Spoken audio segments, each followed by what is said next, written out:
Hello and welcome to Love in the Time of the Virus.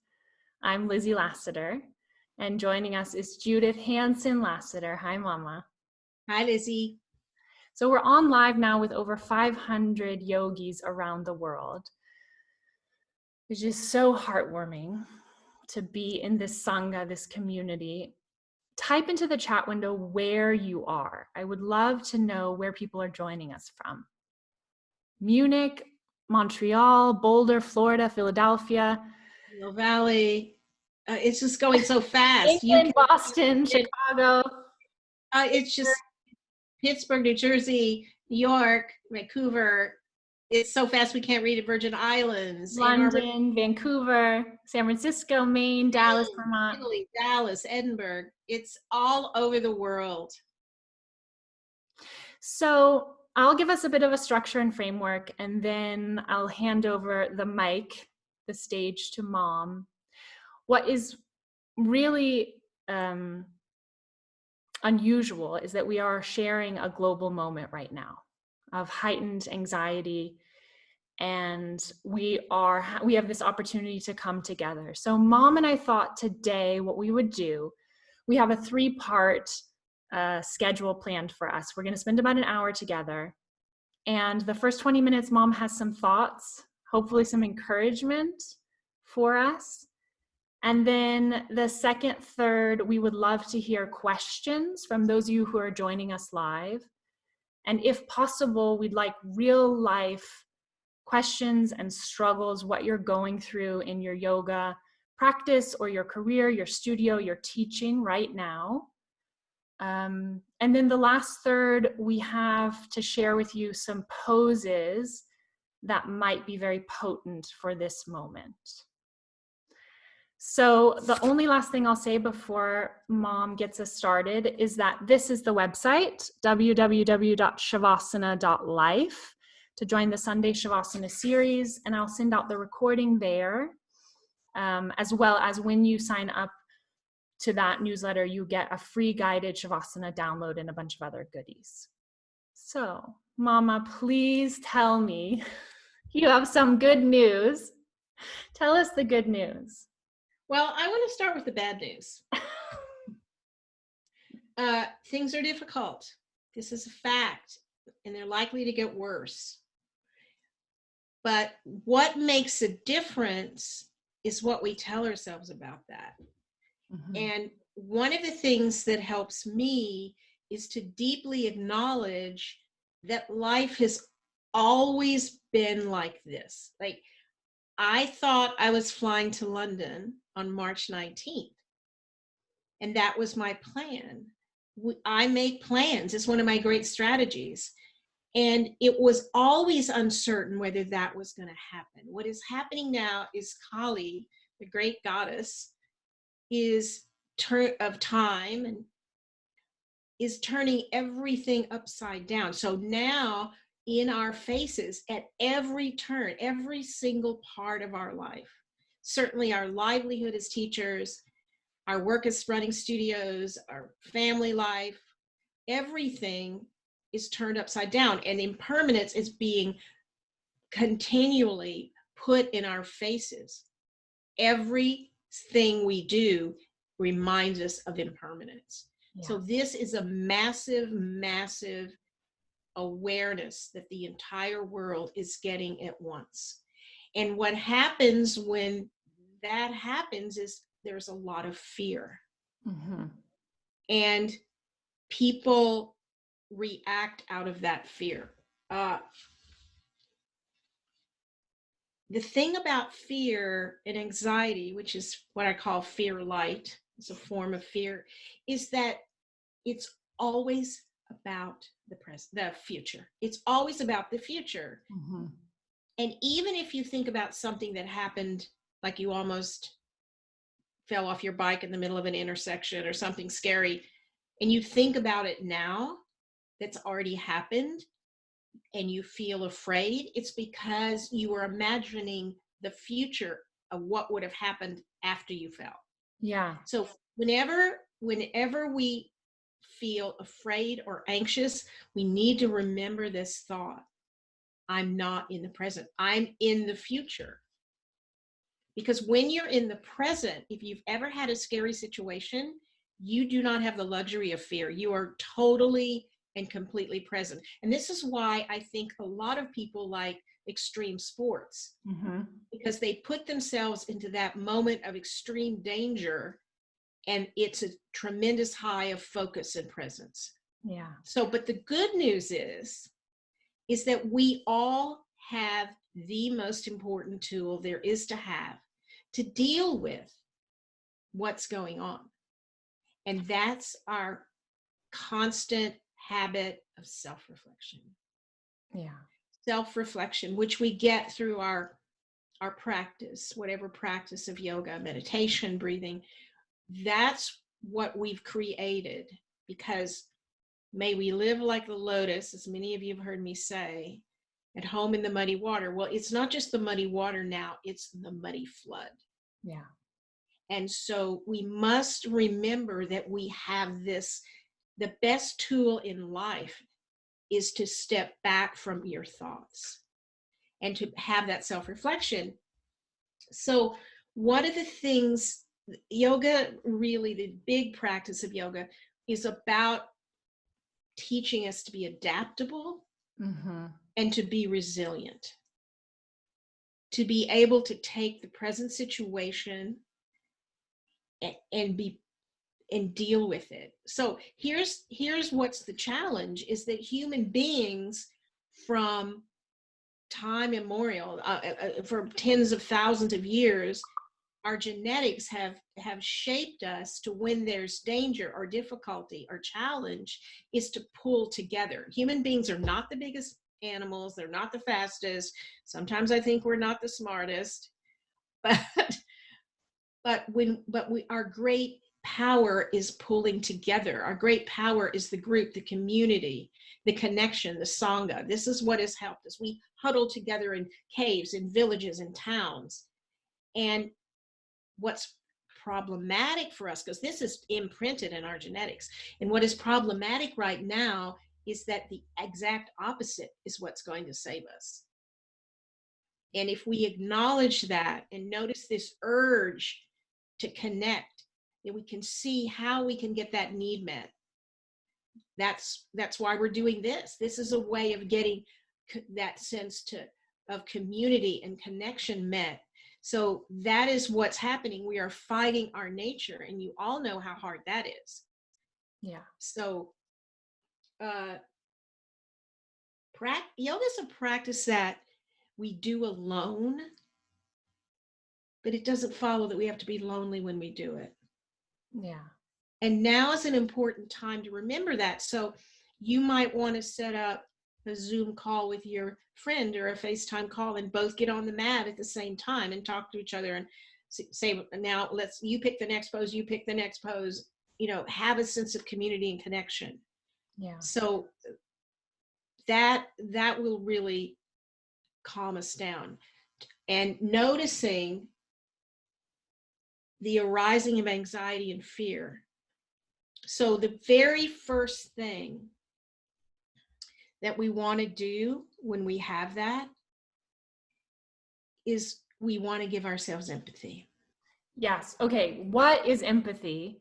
Tell us this tool we can grab onto in this rough seas. Well, first we have to notice what we're feeling, because when we acknowledge our feelings, we acknowledge at the same time the wisdom of our body. And this is why nonviolent communication and the use of empathy is so useful to yoga students, because that's what we train. That's our Olympic sport, self-reflection. We're training in that all the time. Yeah. And so the first thing is to notice what I'm feeling.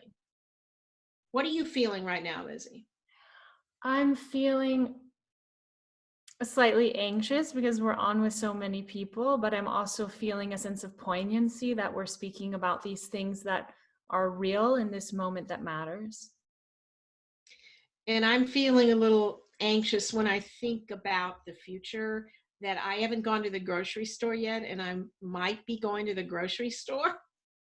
which I usually like doing, but I might be going to the grocery store. What is it going to be like?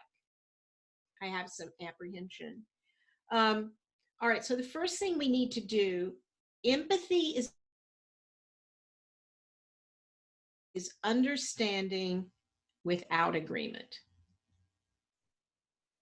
And what you do when you give empathy, and I'm going to give it to you all, formal empathy in just a moment, is you guess, you imagine, you don't tell, but you imagine what the other person might be feeling and needing. Yeah. So let me define feelings and needs briefly. Feelings are sad, happy, cold, hungry, anxious, sleepy. They're not judgments. So if I say I feel hungry, that's a clear feeling. If I say I feel like you're a jerk, Or I feel neglected. I feel neglected because that requires another person. Yeah. I feel judged by you. That requires, you don't feel judged. You feel hurt, maybe. So the feelings are spontaneous, normal, human.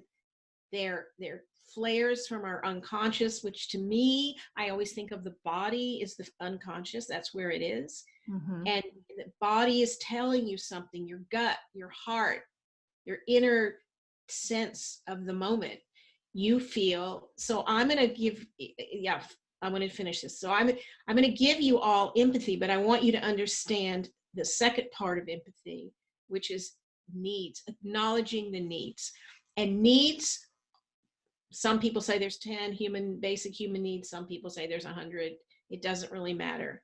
But we have needs, like for safety, connection. We have food, water, air. But we have need for love, a need for touch, a need for ease and fun and beauty. I mean, so when I give you empathy now, which I'm going to show you, I'm going to guess what you might be feeling and guess what your need is. And I don't have to agree with it, because empathy is the expression of compassion. So think about it. Empathy is how we show compassion. So I see you're about to drop your packages. I give, and I act compassionately, and I catch one, or I get the door for you, and I'm expressing it through empathy. So let me give you all formal empathy now. Okay. I can only begin to imagine how much anxiety and uncertainty you might be aware of right now. You're not only have you as a human being had your life upended in every possible way, but your teaching isn't happening in the way that you're used to. Your studio is probably not open. And if you're a studio owner, it's all of those things are doubled. Now you have dealing with the financial concerns of as a teacher and a studio owner. So I'm imagining there's a lot of fear, anxiety, confusion, dismay, because you're having, I'm guessing, really a need for predictability. Mm-hmm. Even if it's an illusion, it's one we're used to, predictability and a sense of order and familiarity in your daily life, the comfort of the familiar. Yeah. And just wanting ease and be able to not have to worry every second. Am I touching something? Is there going to be food at the grocery store? So we're wanting, I'm guessing, ease, lightness, to be able to laugh easily, to move easily.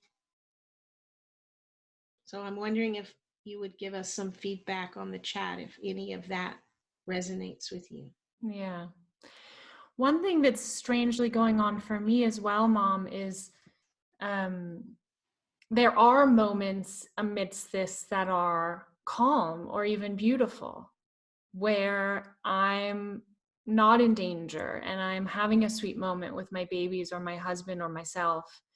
And there can be a sense of guilt or a sense of feeling like, wait, don't enjoy this because we're in the midst of this global crisis and we need to be on high alert at every moment. Sorry, let me interrupt you lovingly. I would like to offer a different viewpoint. I think that it's not a feeling so much of guilt, it's a thought of guilt. Yeah. Because guilt has should in it. Yeah. I shouldn't feel this way. I shouldn't enjoy this. You shouldn't enjoy this. Yeah. Yeah, because you have a need for maybe fairness or awareness of other people's suffering is part of what we pay attention to when we teach yoga.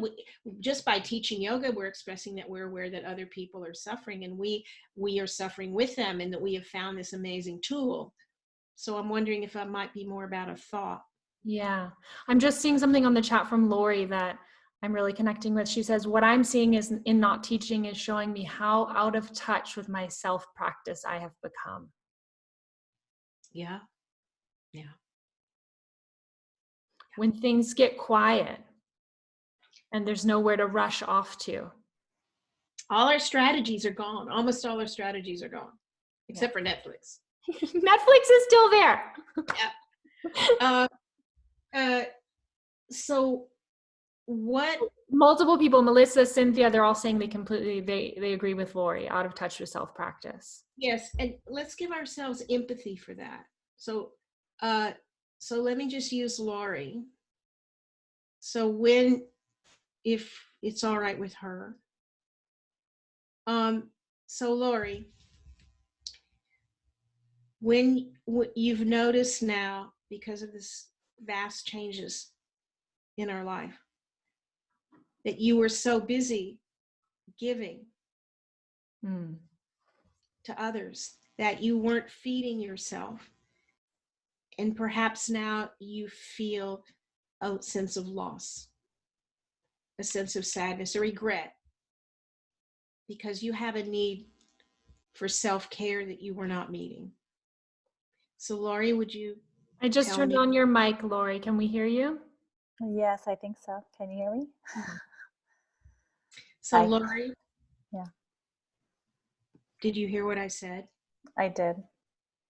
And that maybe you're feeling a sense of regret and loss because you realize now that you did not nurture yourself in the way that you would like to, and that you want others to. Does that resonate? Yes. Yes. So then what we do with that is we don't turn away from it. We don't turn away from the feeling of regret. The suffering is not the regret. The suffering is pushing and fighting the feeling of regret. So, wait, I want to check in with Lori. How are you doing? I'm good. Today has been a little emotional extra than the past week and a half, but I'm hearing and sorry, I'm kind of at a loss for words right now. Continue on, I'll get my thought back. Lori, it's okay. The first time someone gave me empathy, believe it or not, I couldn't speak. I could not speak because it touched me so much that someone saw me. Yeah. And I know what I was going to say now. What it makes me feel like not being connected to my practice makes me feel like, or question, am I prepared for everything that's happening around me, especially with my daughter? And I think that's what really hit me the most today. Just everything's really coming to a head right now. So I think Lori, that's what I feel the most. Yeah. Nothing makes you feel anyway. Mm-hmm. Not the world, not the condition, not the not your daughter, not your family, not the news. It stimulates something in you. The feeling that we bring to any specific moment is ours. Yeah. Because two people, you know this, could go to a movie theater and sit next to each other and they're watching the same movie. We're all watching the same movie of life right now, and how differently people's feelings are. Yeah. So what I'd like to get back to is this concept and this powerful technique of self-reflection that we have is about, right now I'm feeling blank. What am I feeling? And you can go on the Nonviolent Communication website and find a list of feelings and needs. But what am I feeling right now is what I'm feeling, and not to turn away from that. Because that turning away, that trying to fix the feeling, is the suffering. The suffering isn't the feeling. And so that's what our training is telling us to do. Yeah. And this is such an interesting thought. Thank you for talking with us. So the first Thank you Lori, so much. You're welcome. My pleasure. Thanks. So the first thing we need to do is to give ourselves empathy. I gave you all empathy, but this is how self-empathy sounds. Right now, I'm feeling sad because my need for safety and ease and community is not being met. That's it. That sentence. Right now, I'm feeling this. Now, I have a sentence that I add after that, which has really helped me, which is how human of me. Yeah. And this can be done in your own head. You can even say it out loud. How human of me to feel sad, and afraid and lonely. This is what's arising in me right now, because whatever need I have, the need for financial some form of sustenance, financial sustenance, or connection, or community, or meaning. I'm not teaching. I'm missing teaching. I'm missing the chance to connect in that way. It's been a part of my life for 49 years. How human of me to have that feeling and stay there. So Susan is saying she's feeling grief and overwhelm. I wonder if you could talk a little bit about grief, Mama. Yeah. Grief is the deep acknowledgement of loss. And loss not of what we don't want. Like, letting go is the answer to loss, but it's not. When I was a kid and we used to give things up for Lent for 6 weeks. So I'd always give up, quote unquote, something I didn't like eggplant. I'm going to give up eggplant for 6 weeks. Well, I didn't eat it anyway. This idea that we have of letting go in yoga, that we should let go of our suffering, that's just for beginners. You want to know what the deepest form of letting go is? What? Letting go of what we love. Yeah. Letting go of what we love. Yeah. And when you can do that, you become a yogi or a yogini, because that's what grief is. Grief is that recognition of the loss of what we love. And that's the moment of highest letting go. Deja is saying she's crying, Mom. Yeah. So how do you, well, somebody said loss of control. Listen, control is my favorite illusion. Yeah. Because life is chaotic, dangerous, and unpredictable. It's always been that way. It's always going to be that way. Yeah. So we we feel grief when the loss is about something we want. Mm-hmm. And that is so human and so necessary, because grief is the acknowledgement of that. Yeah. Yeah. For me, there's also a sense that there is this storm coming. It's for me a sense of the calm before the storm, because I keep reading these reports, but the sickness hasn't touched anyone I know yet. And so things feel in a strange way somehow still a little bit normal, but there's this kind of sense of foreboding about what it, and I just keep reading news articles saying it's going to get so much worse, and it's not going to be 2 weeks, it's going to be 2 years, and like these kind of predictions about how many people are going to die, and it's just stop. Lizzie, do you know what the word foreboding is? No. It's just another word for scared to death. Yeah. I feel foreboding. That's about the future. That's anxiety. That's so what I'm not, I don't want to fix you. Mm-hmm. I'm not about fixing you, because I think there's nothing wrong with feeling foreboding, or there's nothing wrong with feeling anxious. But the trick to it is to notice it. There's that feeling of anxiety because I need safety. Yes, there it is. And you just give yourself that empathy about, of course, I'm a human. I'm feeling anxiety as many times a day as you can. Give yourself empathy. Right now I'm feeling happy, and I have the thought that that's not a good thing. How human of me. Yeah. So can you tie it back to yoga? Because that's a common thread. All of us on this call are connected through yoga. How can our practice really serve us right now? Or can it serve us right now? How is your practice serving you? Well, I, in the past, have sometimes listened to Krishna Das chants when I practice, but I'm listening to one now that's quite upbeat.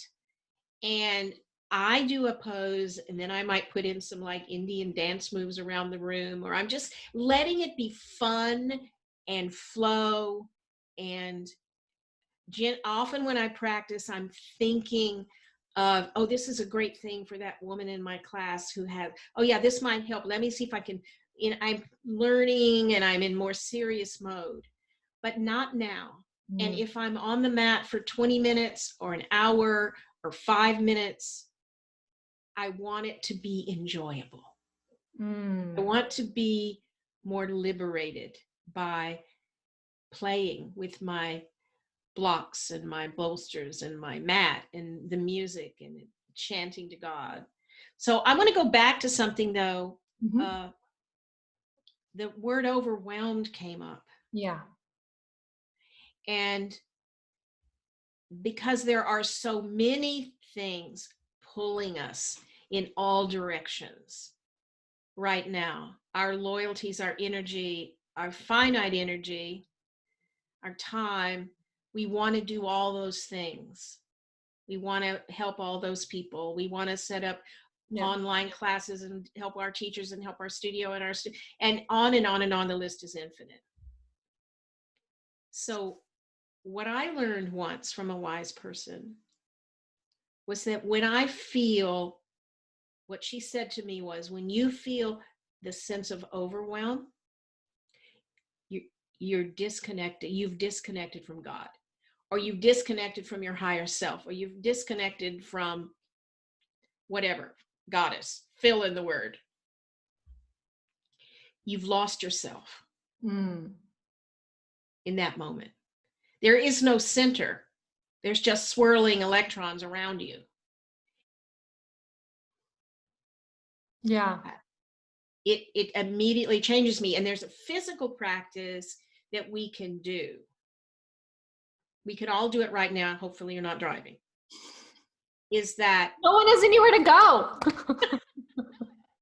So I want you to go into the center of your brain, like from the sides, from the front and the back, from the top and the bottom. I want you to go right into the center of your brain. Just go there right now. And that is all you can do it with your eyes open. Open your eyes and do it. Just go into the center of your brain. Now you feel your belly.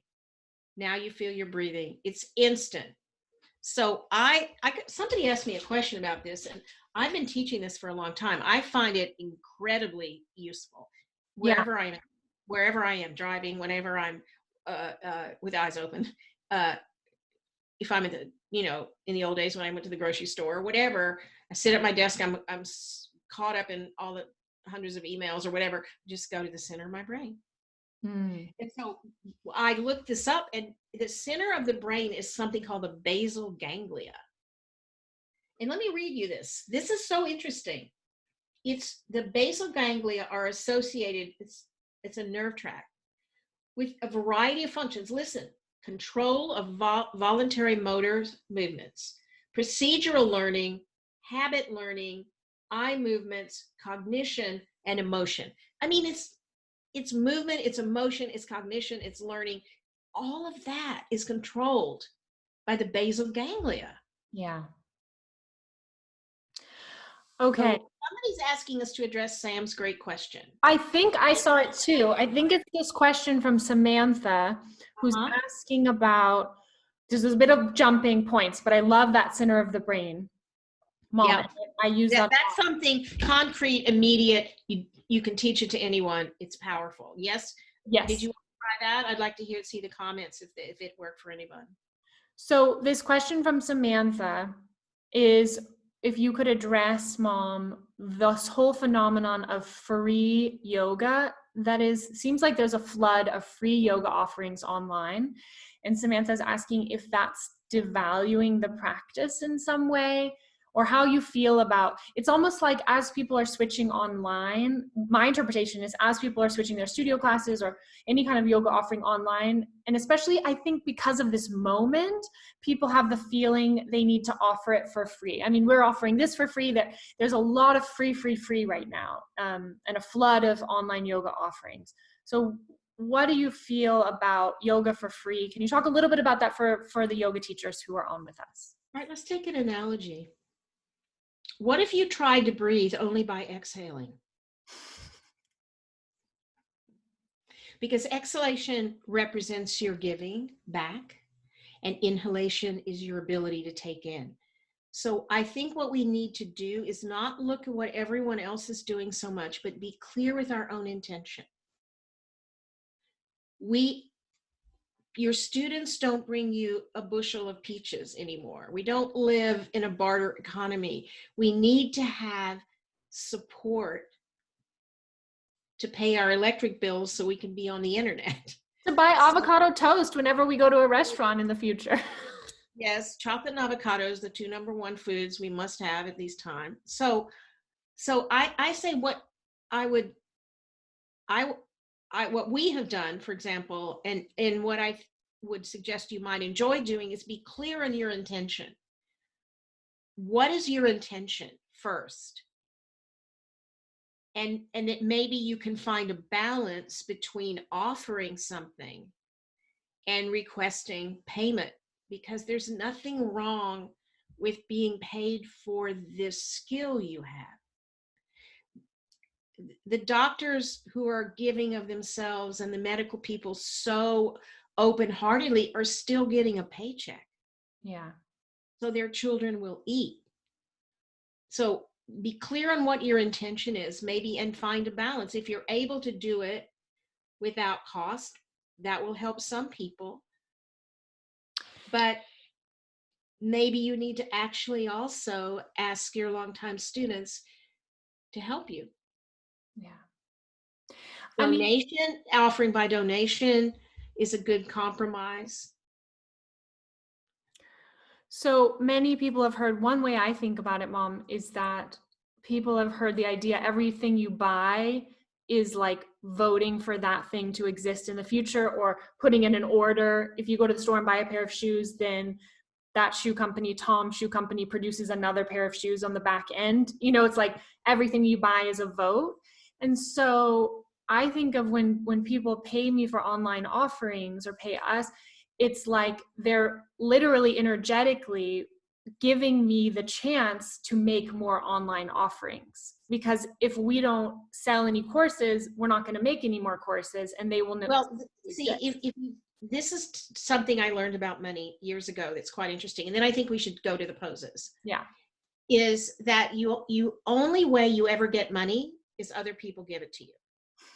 Yeah. They either give it to you as a donation, they give it to you in exchange for something, or you inherit it. There is no other place to get money in the world except from other people, number one. And number two, when we spend our money, we vote for the existence of that thing. You will notice there are no more butter churns in the world because people don't buy them. Yeah. When you give money, you go to a store like Nordstrom and you give, not now, of course, but you give them money for a pair of shoes. They've already paid for that. You're voting for Nordstrom. Yeah. You vote with your money because money is energy. You vote with your energy. Whatever we give attention to grows. I mean, that's true on every single level of our psyche and our emotions. And so we have to figure out, I do know this, if you ever want to have an empty yoga class, give a free one. Yeah. So there's some balance in there, some clarity that we need to find right now.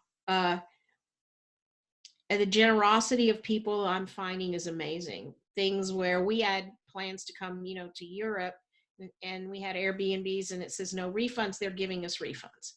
So yes, I think there's definitely a huge place for donation work, but I also don't want to stimulate the thought in you that if you do ask for money, that there's something wrong with that.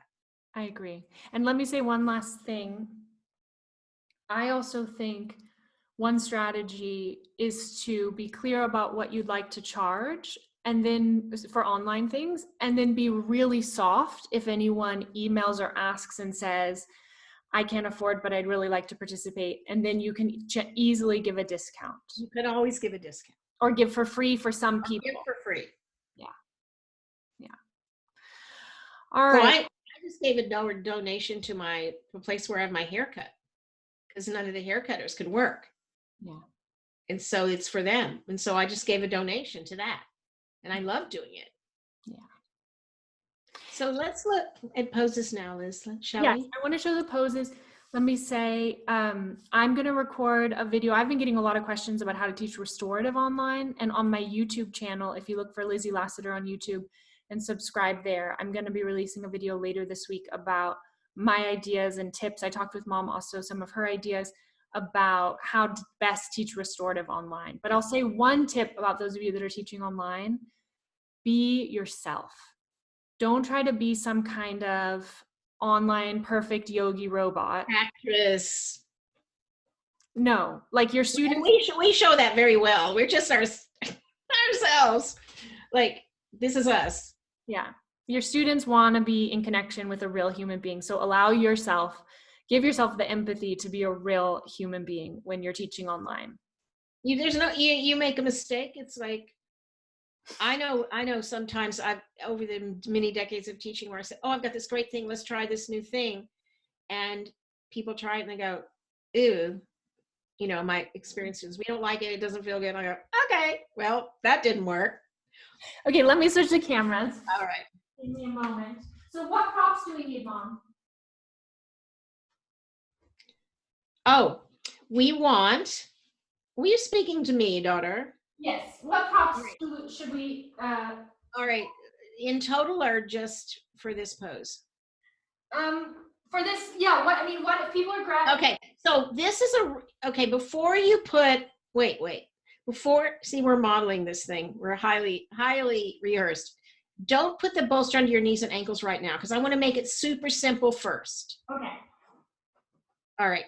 So show them the block. So I call this block, baby bear, flat, the flattest way. Okay. And you just put your bolster. It has to be firm bolster. And then something for your head. It can be a pillow or some kind of yoga blanket or prop. We're trying to make this really reachable for people. All right. Then you sit next to the bolster. and lean forward a little bit so you really get your pelvis snug, snug, snug, and then you lie back. All right, tell us the name of this or why we're doing this. This is like sort of like supported reclining pose in my book, but that just feels really good. And you could straighten your legs or crisscross them.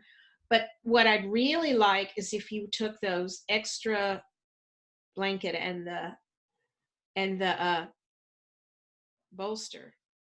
So these, wherever you see a bolster, you can just think blankets, because this is a shape that I find intrinsically satisfying, and it's really pretty easy to do.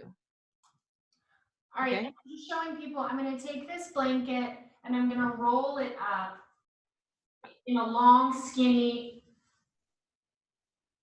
like a long, skinny tofu dog.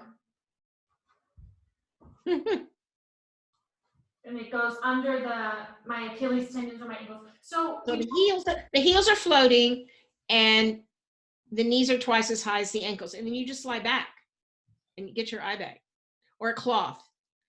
And what I want you all to see, this is fabulous. You can do this when you're menstruating, you're pregnant.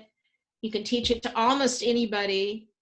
It's really good. And you just lie back and you see how her head comes down, then the chest goes up, then the lower ribs and the belly come down, the thighs come up. There's a rhythm like water flowing through your body. The energy is moving well.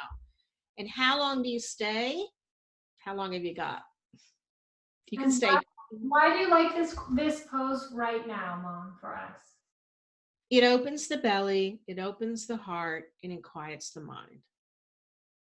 And it's not extreme, and it's almost universally attainable. You can do it in a bed, prop people up that are ill. You can do it with props, couch and cushions and things you have around your house.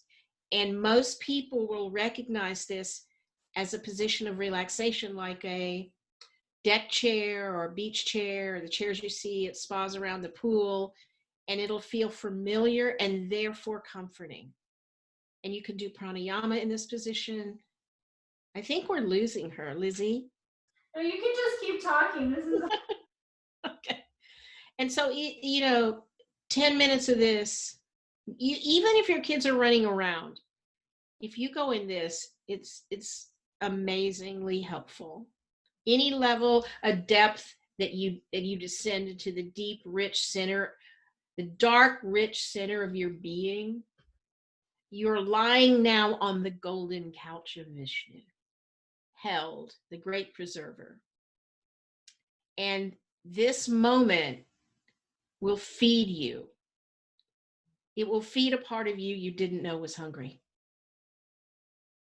Ooh, I love that. That is exactly what we need right now. That is exactly what we need right now. Yeah. All right. Bend your knees, roll to the side. Reluctantly. And then we'll show the one with the chair. Would you like to do that? Okay. This is also, I think restorative is so valuable right now because you can't practice restorative yoga and look up your phone and refresh the New York Times. Not when your eyes are covered up. Gina wants me to say something again. And Gina, I'd love to say something again, but I don't know what it was I said that you liked. You have to look at the recording. I know, it is a recording. Okay, so I've just taken, I have a fancy yoga prop. Somebody can't see you demoing. What? Technical problem. They can't see you. A lot of people can see you, but some people can't see you. You have to find gallery view on your whatever device you're joining with. And if you can't, it's a setting and it'll show us side by side. But if not, you can just wait for the recording because it'll be in gallery view on the recording. All right, Mom. So a lot of people can see you.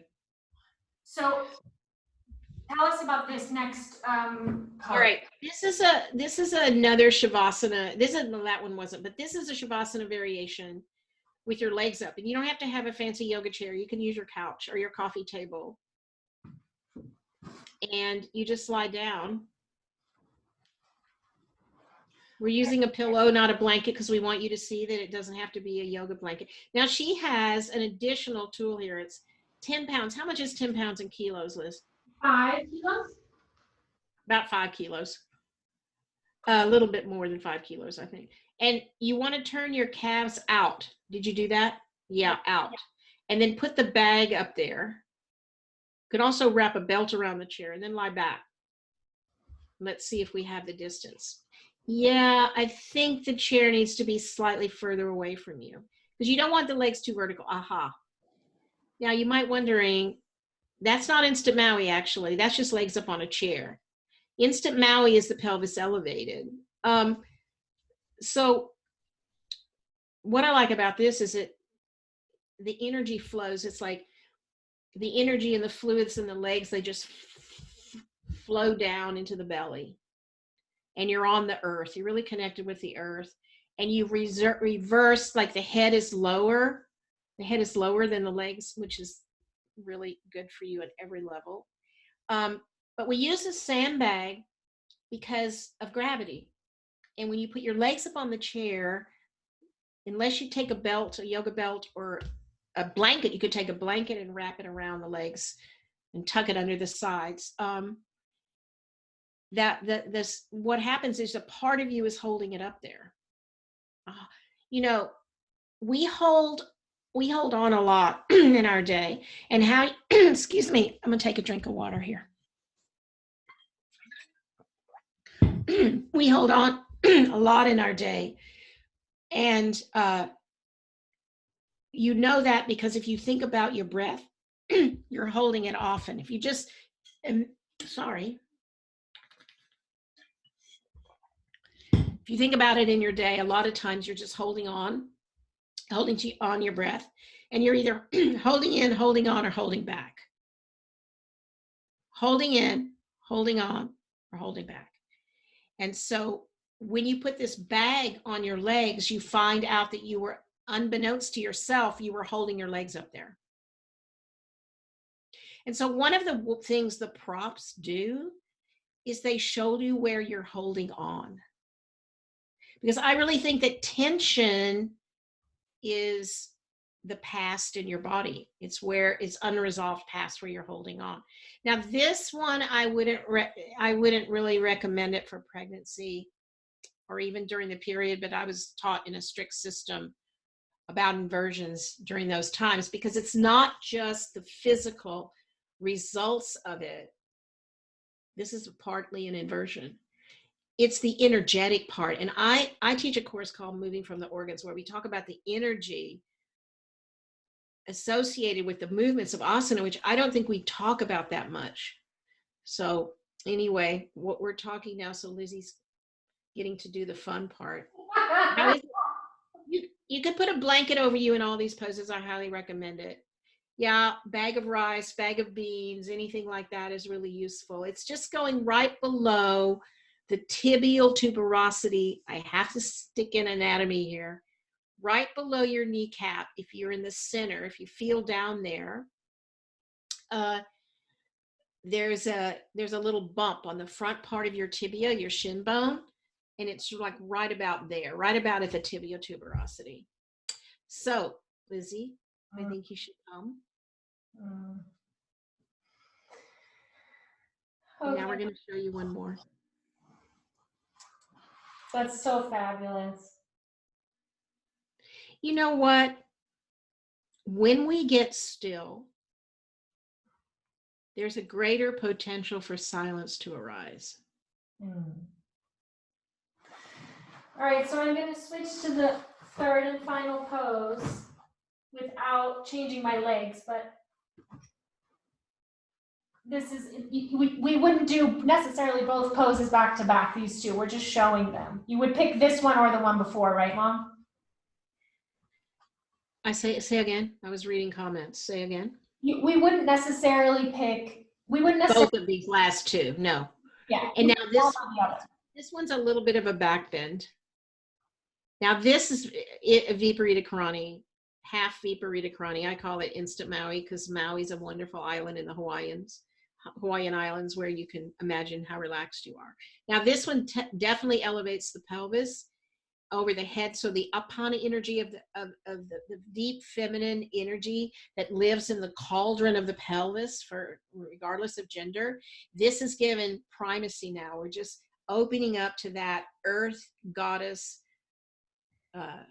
deeply feminine energy, and we're giving it precedence over the intellectual prana in the head, in the energy that takes us up and out. And neither one of these is good and neither one of these is bad. But our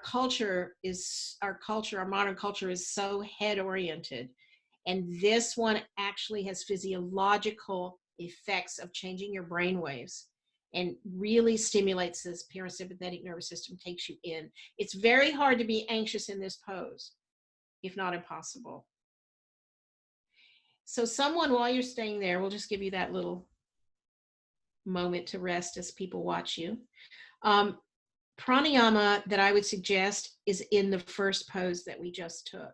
The one with the long bolster with a block under it and the support under the legs and the ankles. The pranayama would take is samavriti. And samavriti means same. So you take, first you watch the breath, and then you take very slowly, long, slow inhale and long, slow exhale.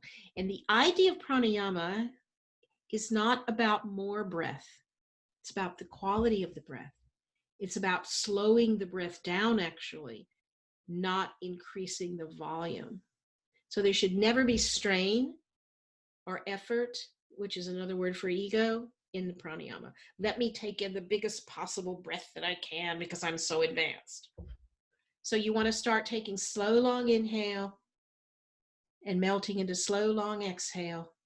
And then just take a normal breath in and out. Long, slow inhalation. This time maybe 55% of what you can. And just make that transition, translating the language of inhalation into the language of exhalation as smooth and effortless as you can. Normal breath in, normal breath out. And just continue that for 5 to 10 minutes. And what will happen is there'll be some moments where you can't really remember if you're inhaling or you're exhaling. So the samavriti, which uses the technique of breath, is shaping and creating a residue of evenness in your nervous system, because each of the techniques, the asana is not the yoga, it's the residue it leaves in your nervous system. The pranayama is not the yoga, it's the residue it leaves. The pranayama leaves, hopefully, a more and more refined, simple presence in your nervous system. And that's what we need right now. So Lizzie, inhale your breath. Exhale your breath. Bend your knees slightly and take off the sandbag. Flip out of the sandbag and roll towards us. Take a breath there for a moment. And slowly come up.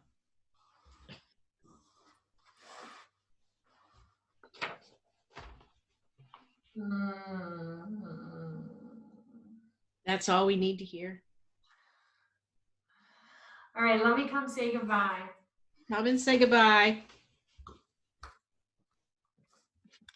Wow, that was amazing, Mom. Look at her face. Look at that face. So I want to read my poem, and you need to tell people first, though. You wanted to tell them goodbye about the newsletter. Yes, this is the place to go, www.shavasana.life, and get on the Sunday Shavasana series list. I'll send out the link to the recording there. And I'm planning on sharing in the next weeks and months as we continue this global adventure. I'm going to be sharing and giving as much as possible on that email. And Mom, and you could, I'd just like to give out www.judith.yoga. You can find me there. Yeah. Judith.yoga. So, shall I read the poem? Yes. All right, this is a new poem. I write poems. Well, I attempt to write poems. This is a poem that came to me yesterday. It's called The Raven. I saw a dead raven lying on the sidewalk today. It was much longer than I had thought a raven would be, and intensely black, the kind of blackness that can draw you into it forever.